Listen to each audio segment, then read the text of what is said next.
Satu kejadian pencurian anjing jenis Siberian Husky menjadi viral di media sosial. Aksi pencurian anjing yang terjadi di wilayah Tanjung Priok, Jakarta Utara ini terekam CCTV. Pelaku membawa kabur seekor anjing ras Siberian Husky dari rumah salah seorang warga. Lokasi kejadian tepatnya di Jalan Ganggeng 12, RT 12 RW 07, Kelurahan Sungai Bambu, Tanjung Priok, Jakarta Utara. Dalam rekaman CCTV, terlihat pelaku yang mengenakan topi, kemeja lengan pendek, serta celana panjang putih. Pelaku pada awalnya terlihat memantau situasi di depan rumah korban. Pelaku juga sempat berjalan ke sana kemari memastikan situasi aman sebelum mendekat ke pagar rumah korban.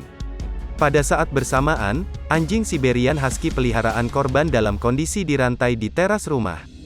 Saat itulah si maling menarik rantai dan mengangkat tubuh anjing tersebut sebelum akhirnya membawanya kabur.